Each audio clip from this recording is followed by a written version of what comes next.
Hello everyone and welcome to Felix's Space Time. In today's video we have an interview with the Polaris Dawn crew. The Polaris crew is made up of Jared Isaacman, the mission commander, Scott Poteet, the mission pilot, Sarah Gillis, the mission specialist, and Anna Menon, the mission specialist and medical officer. If you enjoyed today's video, don't forget to like and subscribe. Big thanks to Jared and the crew for letting me have this interview. Enjoy. Thank you so much everyone for coming on here for an interview. It's lovely to meet you all. For those who do not know you, can you tell everyone a bit about yourself and your role on the Polaris Dawn mission? Yeah, sure. Jared Isaacman, great to be on again, Felix, and I'll be commander of Polaris Dawn.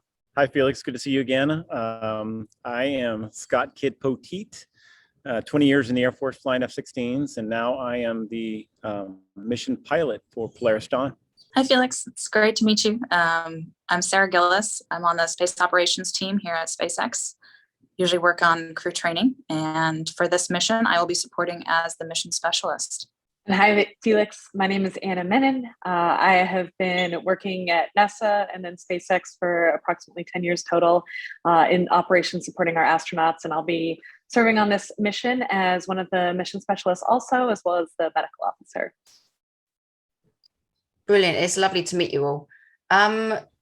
What were your initial reactions when you all found out that you had been chosen to go on the very first Polaris Dawn mission? I can jump in. For me, it was like total shock and surprise. It took me a second to respond, just kind of silent, and Jared almost had to prompt me with, is that a yes, no? But was incredibly excited, so thankful and humbled to be here. And I immediately went and pulled my husband out of a meeting and talked to him about it. So really excited to be here.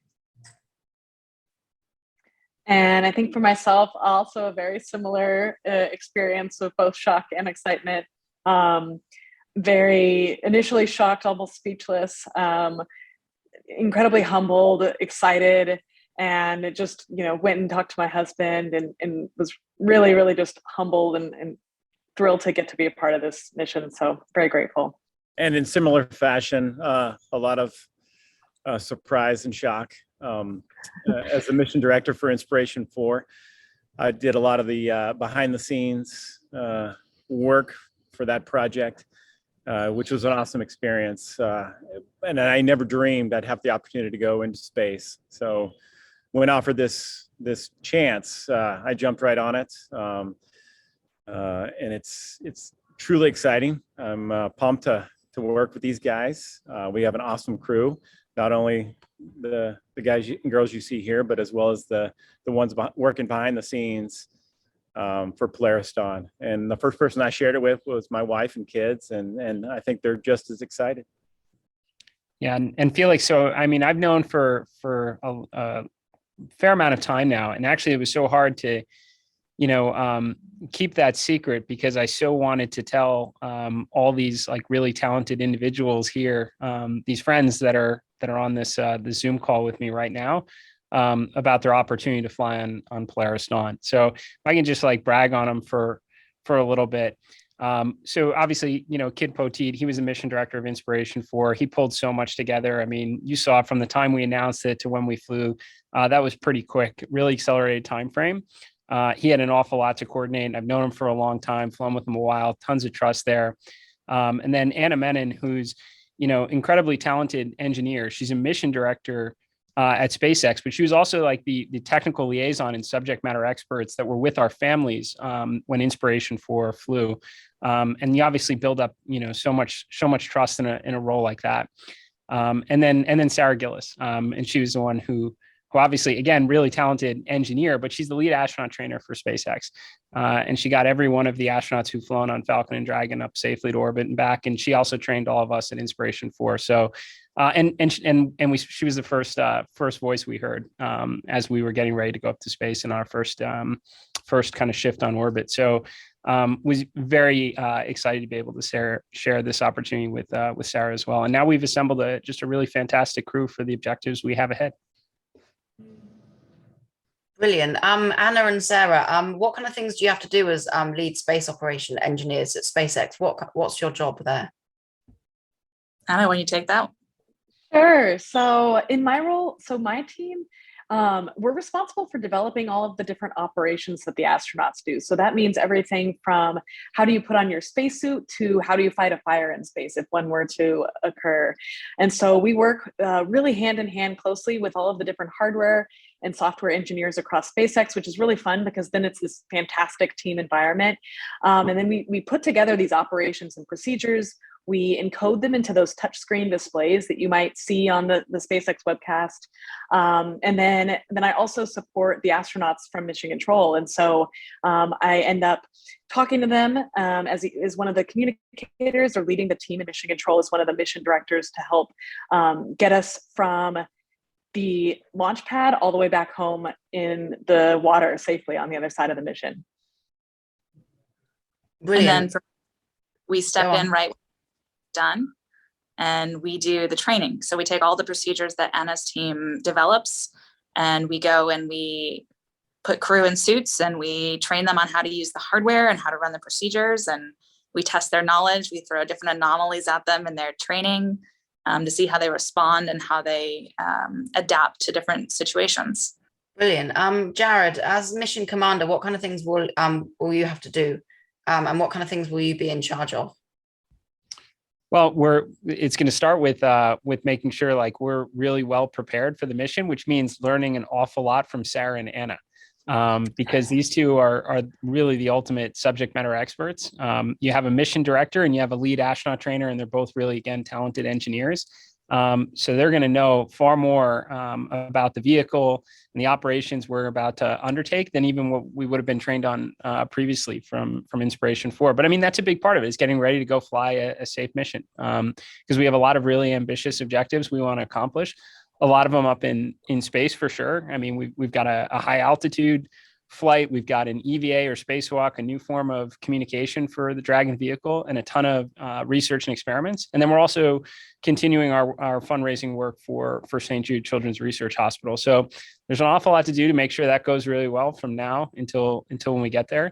And really, I mean, there is an army of people at SpaceX and a great team supporting us on that we've assembled for Polaris Dawn. But I'll tell you, a lot of it is listening very closely to what Sarah and Anna have to say as we get ready for this big voyage ahead.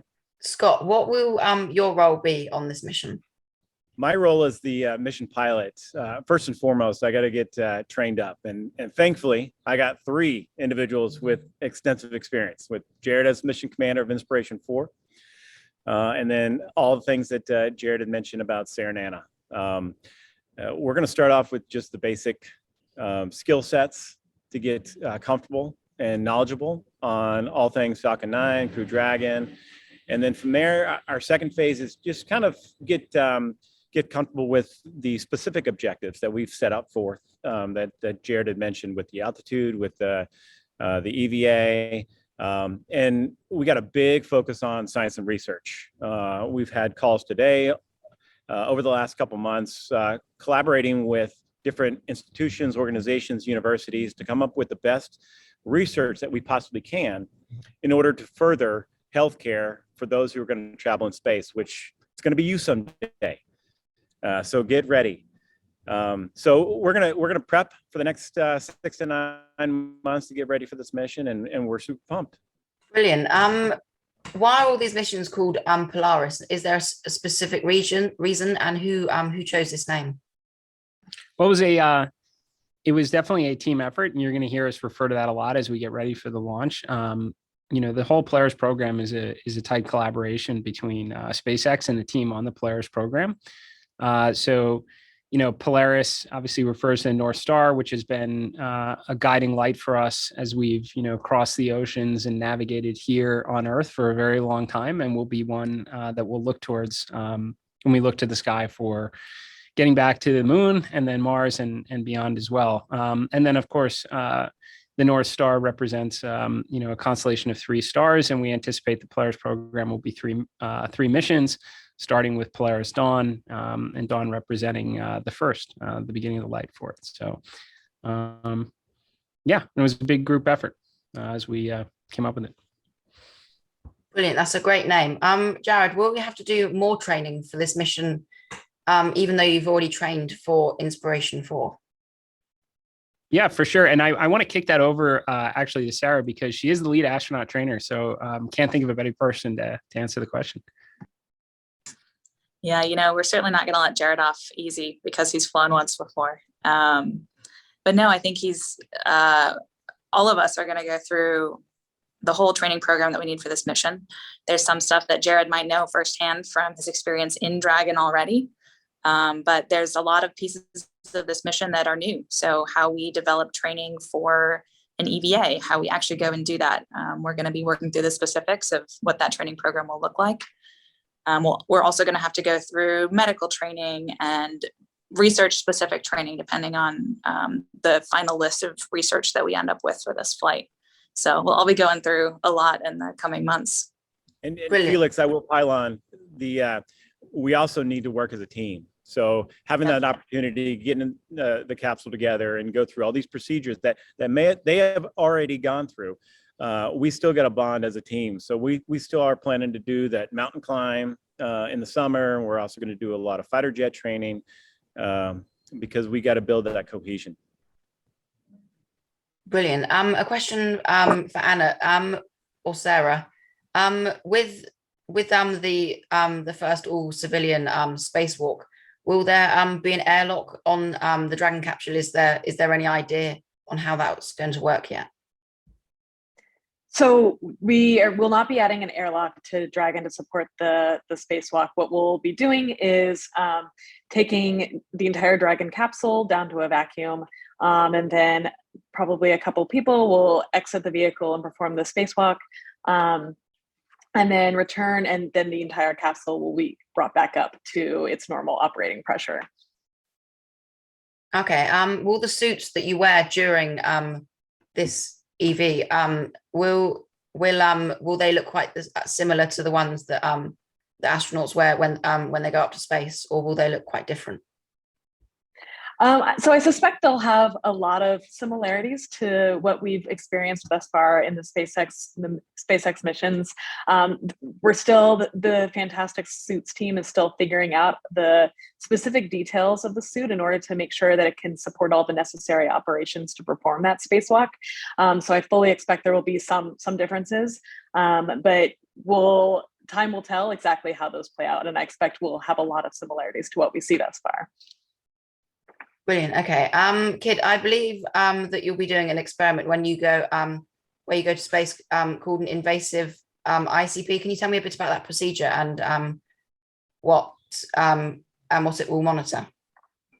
Well, first and foremost, we're going to do a lot of science and research. Just based on the altitude that we're going to go to, we have the opportunity to do a lot of radiation testing. We're discussing some radiation vests that we might wear. We're also partnered with a lot of institutions that want to do some radiation testing that will potentially impact how they treat cancer here back on Earth. So that's truly very critical to the experiments that we're going to set forth. And yes, there is a possibility that I might volunteer myself to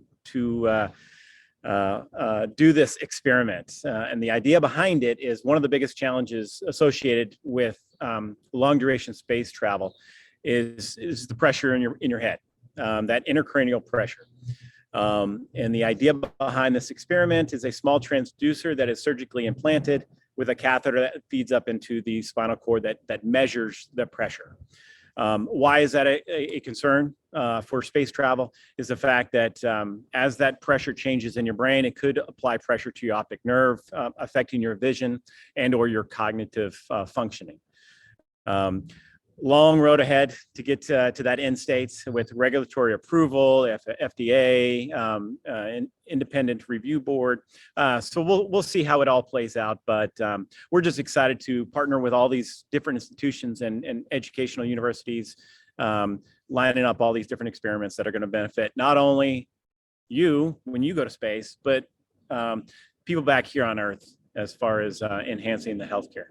Yeah, and hey, Felix, just to pile on a little bit there, the team at SpaceX, which has like this incredible vision, of making life multiplanetary and, believes the world's more interesting when people can journey among the stars, is working towards a vehicle that might be able to do that someday, which could be Starship. And that could be like the 737 of space flight, where you have 100 people, now boarding row 45 to space, or something like that. But one of the issues, though, is about 50% of people when they get on orbit experience space adaptation syndrome.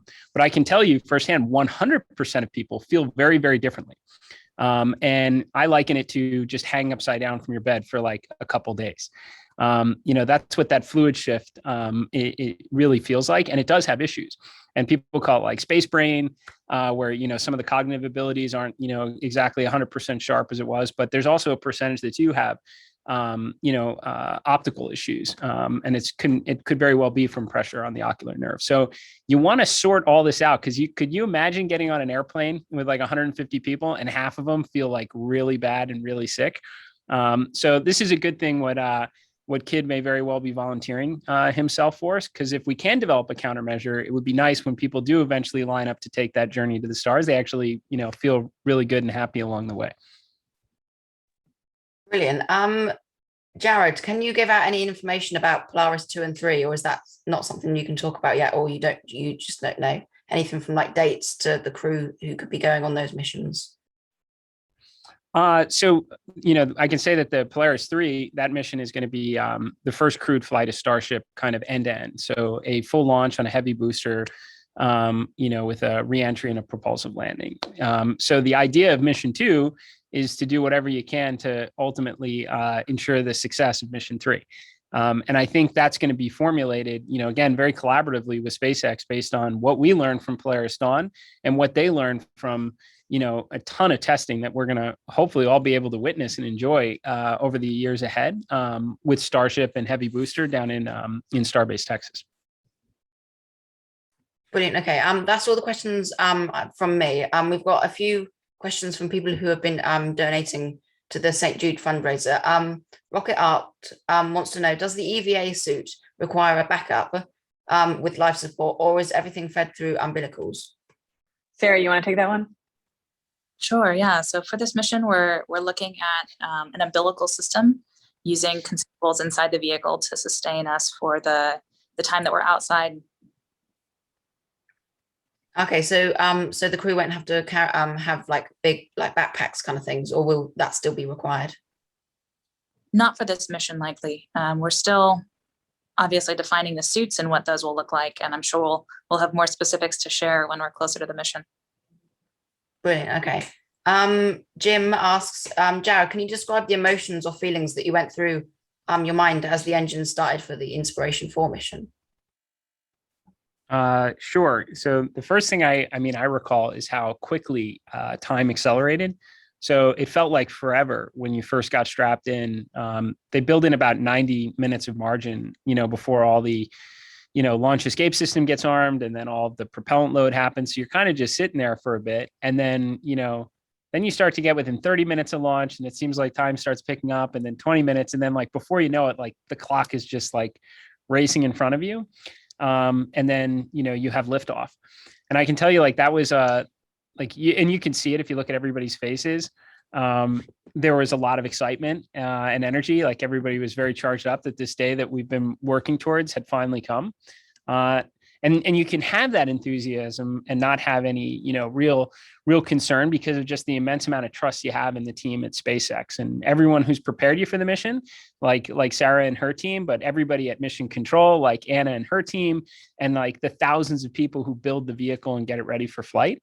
I will say, when you come back downhill, you gotta, it's a little bit more of like an elevated heart rate as you smash into the atmosphere and bleed off all that energy and wait for the chutes to come out. So a little bit different. And that's probably kind of a touch of disappointment, because you're coming home and it means the mission's coming to an end. Oh, okay.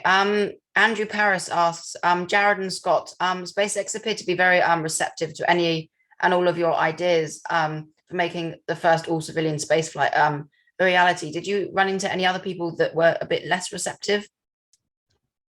I personally have not. Everyone's been super supportive of what we've set forth to accomplish. Compared to Inspiration 4, there's a slight difference to this one, whereas we're more focused on the operational elements of it. We want to move that needle. We want to push the envelope as far as capabilities are concerned, because, ultimately, we've set the goals to make space accessible for all. And everyone that we've come in contact with, the outreach that we've received to the science and research, to the SpaceX team has been. Well, I'll just layer on. I'll tell you, like everybody at SpaceX, even the interactions we had with other crews at, NASA astronaut crews, all awesome, super supportive on Inspiration 4, everything we wanted to accomplish. I'd say there was only like a really small community that had a, I don't know, I don't want to call it like entirely old space, but, had an idea of what astronauts should look like and act like. And, and believe me, as a pilot, I like the movie Right Stuff, as much as anyone, but, times are changing. And that was really actually one of the biggest and most important goals of Inspiration 4, was to show that you could open up the door for a lot of other interesting missions to come, and that space wouldn't remain the domain of just governments forever. And hopefully we won some of them over, but I'd say, like, by and large, everyone was always supportive in all directions, as they are now going into the Polaris program. Awesome. Ricky wants to know if you guys have decided on any sentimental items that will fly with you. I don't know that if anything's been officially decided, but I will say that my 4-year-old son the other day made me a paper rocket that is made out of construction paper. And he asked me to fly it so that it could actually float in the microgravity environment and he could see it flying in space. I've got the original Yoda action figure that I gave to my son, and he wants me to fly that. I haven't figured anything out yet. I think there's hopefully I'll figure out the right meaningful items to take with me, though. I'm sure I will take something for my wife and kids as I did before. But in general, we're taking an awful lot less. We got to be very very conservative with our mass allocation. We're trying to go pretty high this time. So. Okay, brilliant. That's all the questions I've got for you today. Thank you so much for coming on here for an interview. It's been great to be able to meet you all, and good luck with everything. And hopefully we'll have another interview soon for any more questions. And I'll be carrying on my St. Jude fundraiser until hopefully we reach our goal. Thanks so much, Felix. Thank you very much. Thank you so much. Bye. It's nice to meet you. Take care, buddy. Bye. Thanks for watching. If you enjoyed today's video, don't forget to like and subscribe. Bye.